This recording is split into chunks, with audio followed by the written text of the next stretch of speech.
What if I told you that Tom Bombadil, the cheerful master of the old forest, once walked straight into the heart of Mordor itself and faced Sauron alone, not in some grand battle with armies clashing, but in a quiet confrontation that changed everything? Hey everyone, and welcome back to another deep dive into Middle-earth's most hidden secrets. Today we're exploring one of the most incredible what-if scenarios buried in Tolkien's Legendarium, a meeting so profound it could have altered the entire course of the War of the Ring. Most fans know Tom as that strange, jolly fellow who helps the hobbits escape Old Man Willow and the Barrow-wights.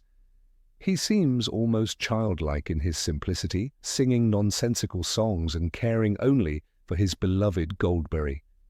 But here's what most people miss. Tom Bombadil is arguably the most powerful being in Middle-earth, and he's far more aware of the darkness spreading across the world than he lets on. Think about it.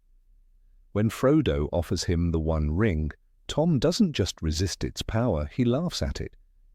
He makes it disappear like a parlor trick. The ring that corrupted kings, wizards, and entire nations means absolutely nothing to him. Gandalf himself admits that Tom is his own master, a being so ancient and fundamental that even the Ring of Power cannot touch him. That's not ignorance, that's immunity born from complete understanding. Now imagine word of this immunity reaching Sauron in the depths of Mount Doom. The Dark Lord, who spent centuries crafting the perfect instrument of domination, suddenly learns there's someone who treats his masterwork like a child's toy. For Sauron, whose entire philosophy revolves around control and subjugation, this wouldn't just be surprising, it would be absolutely terrifying. But why would Tom ever leave his precious forest to confront such evil? Here's where the story gets truly fascinating.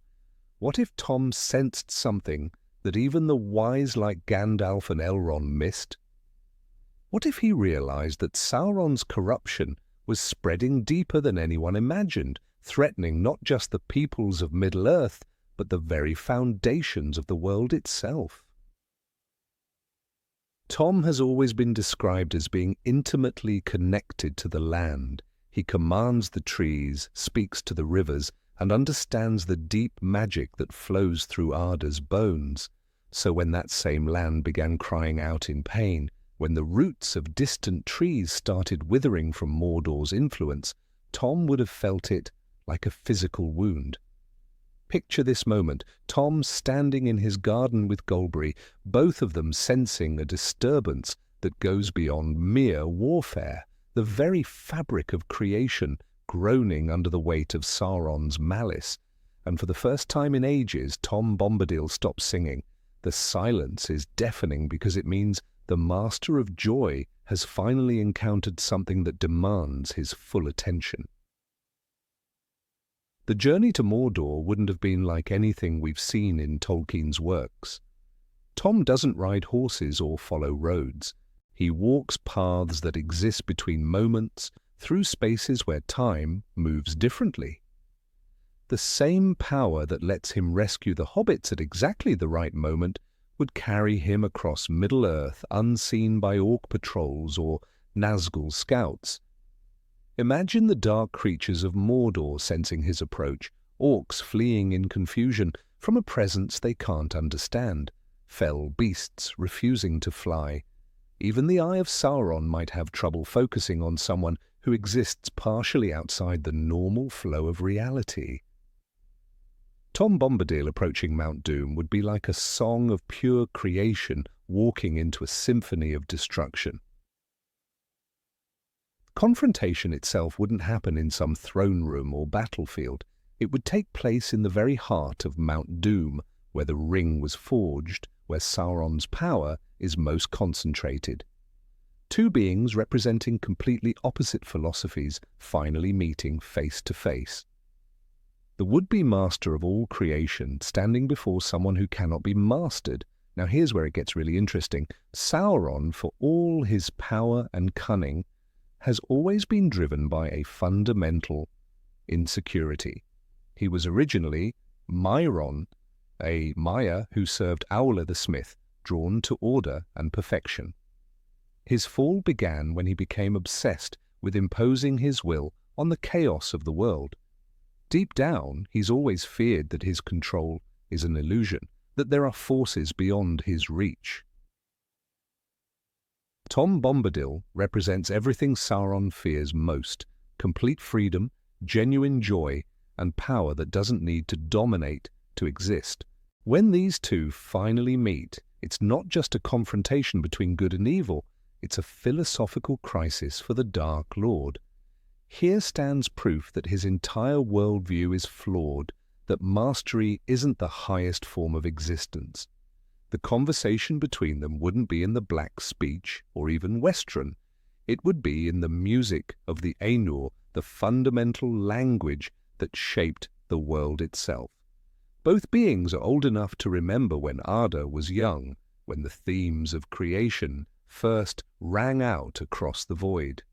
Tom would speak in melodies of growth and freedom, while Sauron would respond with themes of order and control.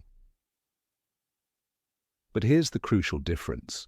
While Sauron has spent millennia corrupting that original music, bending it to serve his will, Tom has remained true to its purest form. He represents what the music was meant to be before discord crept in. And in that moment of recognition, Sauron would feel something he hasn't experienced since his corruption began: doubt. Picture the scene. In the heart of Mount Doom, surrounded by all the symbols of his power, Sauron realizes he's facing something he cannot corrupt, cannot control, cannot even fully comprehend. Tom doesn't threaten him or challenge him to battle. He simply exists, radiating the same joy and freedom he's always known, completely untouched by the malice surrounding him. And then Tom does something that changes everything. He offers Sauron a choice, not through grand speeches or ultimatums, but through a simple gesture, perhaps extending his hand in the same way he might greet any visitor to his forest. It's an offer of redemption, a reminder that even the most fallen of beings was once part of something beautiful. For just a moment we might glimpse what Sauron could have been, the echo of Myron the craftsman, who once took pride in creating beautiful things rather than instruments of domination. Tom's presence doesn't just offer power, it offers peace, the chance to lay down the burden of constant control and simply exist as part of the world's harmony. But this is where tragedy strikes. Sauron, consumed by pride and millennia of corruption, cannot accept what's being offered. To admit he was wrong would mean abandoning everything he's built, everything he's become. The fortress of his identity is too strong, the machinery of his evil too complex to simply walk away from. Yet even in rejection, something profound happens. For the first time in ages, Sauron experiences genuine fear. Not the fear of defeat in battle or the loss of the ring, but existential terror at the realization that his understanding of reality might be completely wrong. If Tom Bombadil can exist in perfect freedom and joy, what does that say about the necessity of domination? This fear would drive Sauron to desperate measures. His plans would become more frantic, his need for control more urgent. The knowledge that there are aspects of existence completely beyond his reach would eat at him like acid. Every victory would feel hollow, because somewhere out there, Tom Bombadil continues to sing his simple songs, living proof that Sauron's way isn't the only way. The encounter would also reveal something crucial about the nature of good and evil in Tolkien's world. Evil, no matter how powerful, is ultimately sterile. It can corrupt and destroy, but it cannot truly create. Sauron's greatest achievements, the Rings of Power, are really just sophisticated tools of control. Tom's power, by contrast, is generative. It brings life, joy, and growth wherever it touches. When Tom finally leaves Mordor, he would do so with the same unhurried pace he brought to his arrival. No dramatic exit or parting words, just a gentle farewell to a being who chose to remain in darkness, but his presence would linger like an echo in the depths of Mount Doom, a reminder that no shadow, however deep, can completely extinguish the light of creation. The impact of this meeting would ripple outward in ways both subtle and profound.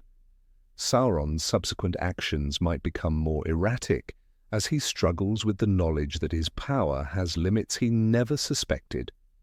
His servants might notice a change in their master's demeanor, a new urgency in his commands, as if he's racing against time itself. Meanwhile, Tom would return to his forest changed as well, though perhaps only Goldberry would notice. He might sing sadder songs sometimes, mourning for a soul that chose to remain lost. But his fundamental nature would remain unchanged, because unlike Sauron, Tom's identity isn't built on rejecting other possibilities. It's rooted in accepting the fullness of existence. This meeting would also shed new light on Tom's role in the larger story of Middle-earth. His apparent indifference to the great events of the age isn't callousness or ignorance. It's the wisdom of someone who understands that forced solutions rarely last. By offering Sauron a choice rather than trying to compel him, Tom honors the fundamental principle that genuine change must come from within. The tragedy is that Sauron, having spent so long defining himself in opposition to others, can no longer remember how to simply be. The offer of freedom becomes just another form of torment, because accepting it would mean admitting that all his struggles for dominance were ultimately pointless.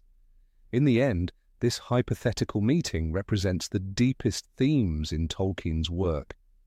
The contrast between power that seeks to dominate and power that seeks to nurture. The difference between those who try to impose their will on the world and those who find their place within its harmony.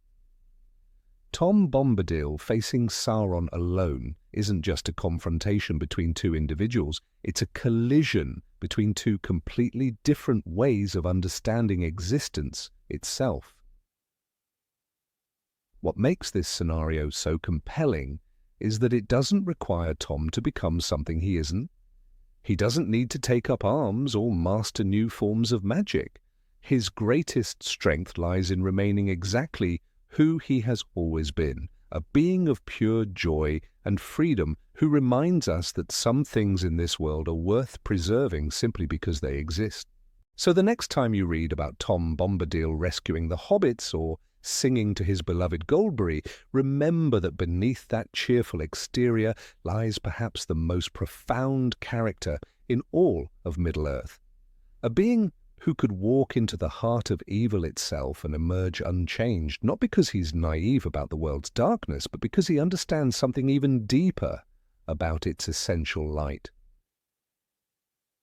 That's the power of Tom Bombadil, not to conquer or control, but to simply be himself so completely that even the Dark Lord of Mordor must pause and wonder what he might have been. And maybe, just maybe, that moment of wonder is worth more than any victory on a battlefield. What do you think? Could Tom Bombadil have changed the course of Middle-earth's history through such an encounter? Would Sauron have been capable of accepting redemption, or was he too far fallen by that point? Drop your thoughts in the comments below, and let's keep exploring the deeper mysteries of Tolkien's incredible world. Don't forget to subscribe for more deep dives into the hidden corners of Middle-earth, because there are always more secrets waiting to be discovered.